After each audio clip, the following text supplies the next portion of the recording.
Fakultas Ekonomi. Assalamualaikum warahmatullahi wabarakatuh. Pada kesempatan kali ini dalam video pembelajaran dengan mata kuliah Sistem Informasi Manajemen dengan dosen pembimbing Bapak Husaini Abdullah Sarjana Ekonomi Magister Manajemen. Kami dari kelompok 4 ingin mempresentasikan hasil kerjasama kami. Terlebih dahulu perkenalkan, nama saya Ade Suci Rahmadani dan rekan saya bernama Dahrul Munira dan juga Fia Humaira. Di sini kami akan membahas terkait dengan isu sosial dan etika dalam sistem informasi. Pertama yaitu memahami masalah etika dan sosial yang berkaitan dengan sistem. Etika mengacu pada prinsip benar salah mengenai apa yang dilakukan seorang individu sebagai makhluk moral yang bebas yang digunakan untuk membimbing perilakunya. Sistem informasi menciptakan etika baru baik secara individu maupun bermasyarakat karena melakukan perubahan sosial yang mendalam sekaligus mengancam eksistensi perusahaan, uang, dan kewajiban. Baik. Berikutnya adalah model untuk mempelajari isu-isu etika sosial dan politik. Isu-isu etika sosial dan politik saling terkait erat. Dilema etika yang mungkin Anda hadapi sebagai seorang manajer biasanya tercermin dalam debat sosial dan politik.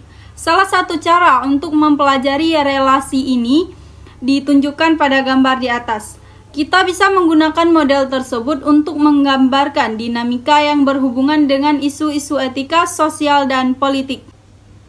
Model ini juga berguna untuk mengidentifikasikan dimensi moral utama dari masyarakat informatis yang biasanya memotong dengan level tindakan individu sosial dan politik.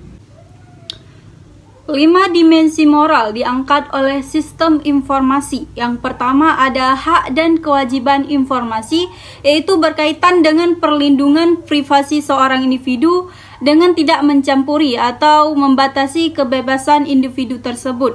Yang kedua ada kepemilikan hak dan kewajiban, berkaitan dengan perlindungan kekayaan dan intelektual pribadi. Yang ketiga ada akuntabilitas dan pengendalian, yaitu berkaitan dengan undang-undang privasi individu, di mana teknologi informasi baru yang membawa tantangan bagi undang-undang liabilitas dan dalam praktik sosial untuk menuntut tanggung jawab perorangan dan organisasi. Yang keempat ada kualitas sistem, yaitu berkaitan dengan standar kualitas sistem data yang harus dipenuhi untuk menghindari kesalahan dari sistem yang diterapkan untuk melindungi data dalam suatu perusahaan agar tidak menyebabkan kerugian. Yang kelima ada kualitas hidup. Komputer dan teknologi informasi mungkin dapat merusak elemen yang berharga dari kebudayaan yang ada di dalam masyarakat, meskipun di sisi lain juga dapat memberi manfaat bagi kehidupan. Tren utama dari teknologi yang mengedepankan isu etika. Isu-isu etika telah lama ada sebelum kehadiran teknologi informasi. Namun demikian, teknologi informasi semakin mempertinggi perhatian atas etika dan memberikan tekanan pada pengaturan-pengaturan sosial yang ada, dan membuat hukum yang telah ada menjadi kuno atau tidak berlaku secara luas atau sedikit pincang. Ada 4 tren teknologi yang bertanggung jawab atas tekanan-tekanan etika dan keempatnya terangkum pada tabel di samping saya. Etika dalam masyarakat informasi. Etika merupakan perhatian bagi manusia yang memiliki pilihan. Etika adalah tentang pilihan individu ketika berhadapan dengan beberapa alternatif tindakan. Pilihan etika adalah keputusan-keputusan yang dibuat oleh seseorang yang bertanggung jawab terhadap konsekuensi tindakannya. Di antaranya ada responsibilitas, ada akuntabilitas, dan juga liabilitas. Untuk materi selanjutnya akan dijelaskan oleh teman saya, Dahrul Munira. Assalamualaikum warahmatullahi wabarakatuh. Perkenalkan, nama saya Dahrul Munira dari Prodi Manajemen dengan nomor induk mahasiswa 2110 6111 012. Saya ingin mempresentasikan hasil dari kerja kelompok kami yang pembahasannya etika dalam masyarakat informasi. Etika dalam masyarakat informasi mempunyai 3 konsep dasar. Yang pertama adanya tanggung jawab, yang kedua akuntabilitas, dan yang ketiga liabilitas. Nah, tanggung jawab yaitu keadaan di mana wajib menanggung segala sesuatu sehingga kewajiban menanggung, memikul jawab, menanggung segala sesuatunya dan memberikan jawab dan menanggung akibatnya. Selanjutnya, akuntabilitas. Akuntabilitas yaitu suatu sistem yang menjamin penggunaan sumber daya secara konsisten yang berdasarkan peraturan perundang-undangan yang berlaku, juga menunjukkan tingkat pencapaian tujuan, sasaran yang telah ditetapkan, sehingga akuntabilitas berorientasi pada visi, misi, hasil, dan manfaat yang diperoleh organisasi. Selanjutnya, liabilitas. Liabilitas yaitu kewajiban yang harus dibayarkan oleh perusahaan dari pihak lain untuk mendapatkan nilai ekonomi, salah satunya dalam proses operasional bisnis, misalnya utang yang berasal dari pembelian aset, gaji karyawan, pajak sewa, hingga obligasi. Nah, pembahasan selanjutnya yaitu tentang analisis etika.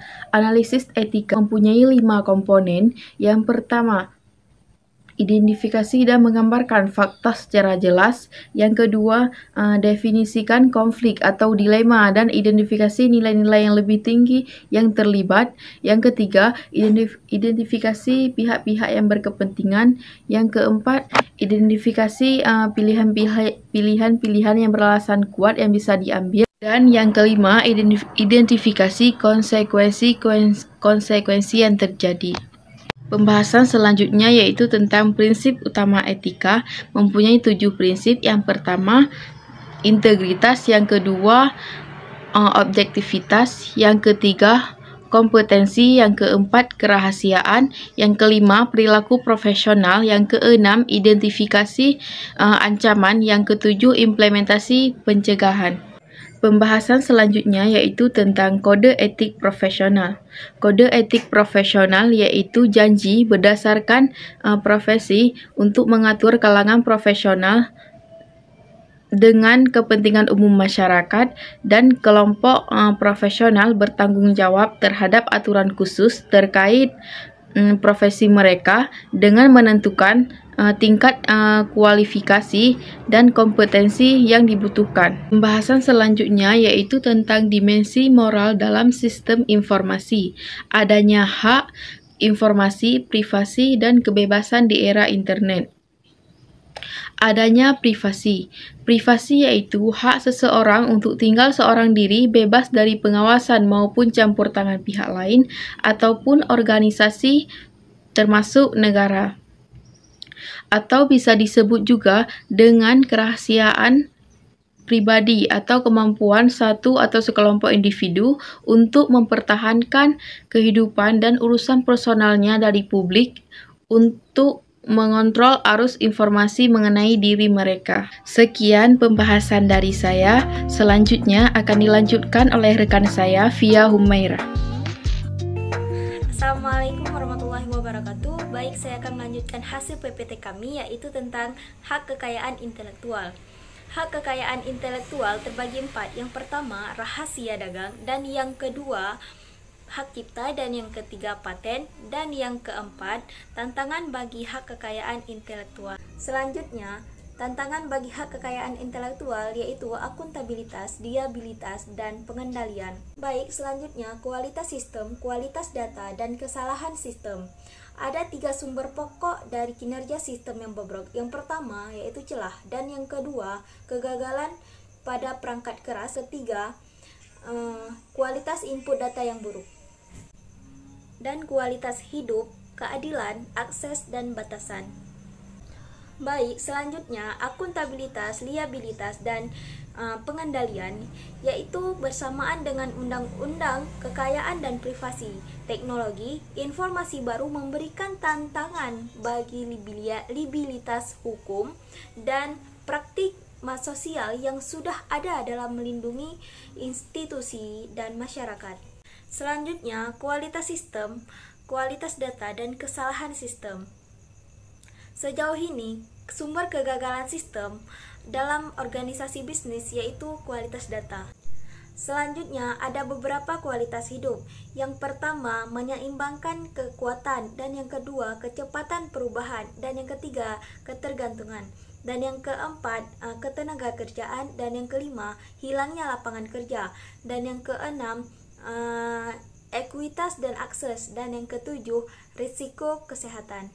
Baik, sekian video pembelajaran presentasi kelompok kami. Mohon maaf bila ada salah. Wabillahi taufiq wal hidayah.